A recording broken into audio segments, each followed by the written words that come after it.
राजस्थान के भरतपुर जिले में हुआ था। नटवर सिंह के बेटे कुंवर जगत सिंह भाजपा से विधायक हैं। तो आपको बता दें कि दिल्ली के मेदांता अस्पताल में उन्होंने आखिरी सांस ली है। भरतपुर से 2 बार सांसद रह चुके हैं। देवेंद्र हमारे साथ जुड़ चुके हैं, ज्यादा जानकारी के लिए सीधा उनका रुख करेंगे। देवेंद्र, एक बड़ी दुखद खबर के साथ आज के दिन की शुरुआत वैसे हुई है। पूर्व विदेश मंत्री नटवर सिंह का निधन हो गया है। उनके चाहने वाले, उनके परिवार वाले आज उनको याद कर रहे होंगे। अंतिम संस्कार उनका कल किया जाएगा? जी बिल्कुल। पूर्व विदेश मंत्री कुंवर नटवर सिंह जो कि भरतपुर के लाल थे, और जगीना गांव जो उनका पैतृक गांव है, भरतपुर जिले का जो सबसे बड़ा गांव है जगीना, वहां के रहने वाले थे। आज पूरे गांव में शोक की लहर है, भरतपुर में शोक की लहर है। नटवर सिंह का जन्म 16 मई 1929 को भरतपुर के जगीना गाँव में हुआ था। वो अपने पिता मेजर गोविंद सिंह और माँ प्रयागराज के सबसे छोटे बेटे थे।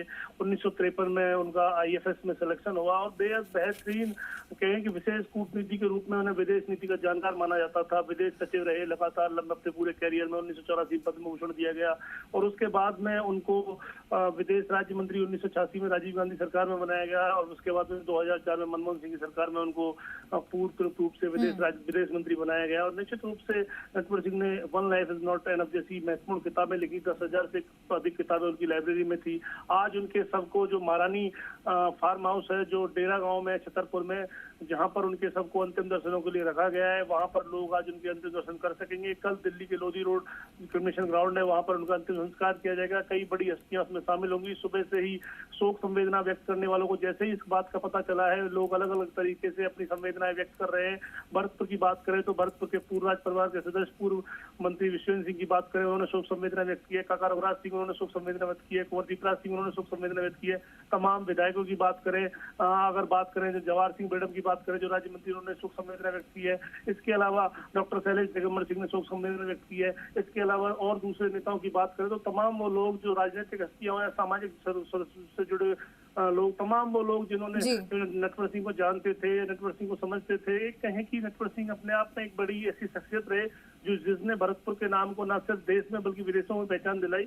और सबसे बड़ी बात यह है कि आज जब उनके निधन की खबर जैसे आई है तो हर कोई स्तब्ध है। हालांकि उनकी उम्र 95 साल थी, लेकिन वो जिस तरीके से उन्होंने खुश दिल और वो जिस तरीके से कहते थे लोगों को, हमेशा जब भी आते थे तो बच्चों को कहते थे कि पढ़ा करो, पढ़ने से जीवन में सफलता मिलती है। ये उनका मूल मंत्र तो रहता था। हमेशा जब भी वो कभी किसी कार्यक्रम में जाते थे और बच्चों से मिलते थे तो बच्चों को पढ़ने के लिए उत्साहित करते थे। और एक कहें कि एक ऐसा नेता जिसने पूरी जिंदगी अपनी इस तरीके से जी कि जिसने कि क्षितिज पे रहा, जो राजनीति में रहा तो राजनीति के क्षितिज पे रहा, नौकरी में रहा तो नौकरी के क्षितिज पे रहा, हमेशा अपनी चमक से चारों ओर सब कुछ जमाता रहा। आज वो हमारे बीच में नहीं है और निश्चित रूप से उनके निधन की खबर से भरतपुर शोक संतप्त है। जी बिल्कुल देवेंद्र, और कह सकते हैं कि विदेश मंत्री पूर्व रहे हैं और क्योंकि उनको जब उनका कार्यकाल देखा जाए तो उनको किस तरीके से आज याद किया जा रहा है। कई महत्वपूर्ण किताबें भी उन्होंने लिखी थी और उनका जो जीवन रहा था, कार्यकाल रहा था, वो भी बड़ा दिलचस्प रहा था।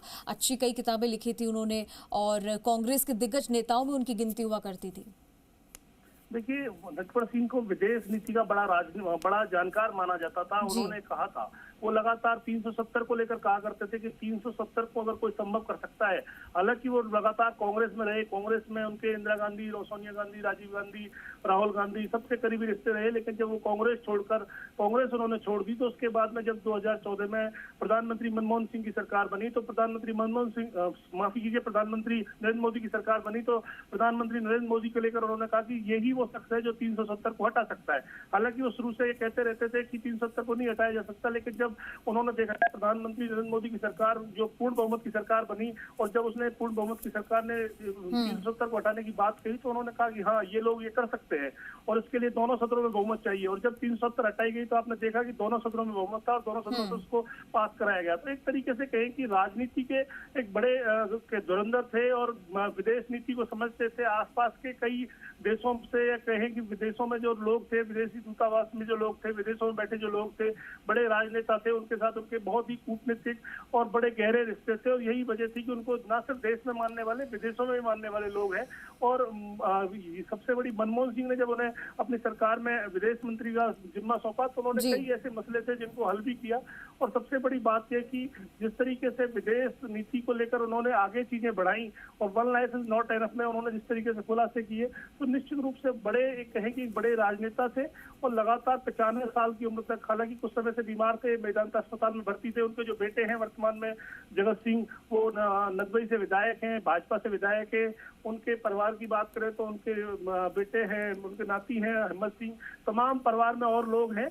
लेकिन उनकी खुद की ससुराल की बात करें तो पटियाला राजघराने में उनकी ससुराल है। महारानी हेमेंद्र कौर उनकी धर्मपत्नी है, जो कि पंजाब से जो अमरिंदर सिंह उनकी सगी बहन है। तो निश्चित रूप से एक बड़े परिवार की घड़ी है परिवार वालों के लिए भी, और एक कह सकते हैं कि एक हीरा हमारे बीच से चला गया है। राजनीतिक गलियारों में भी इसको लेकर शोक की लहर। बहुत शुक्रिया देवेंद्र आपका इस तमाम जानकारी के लिए।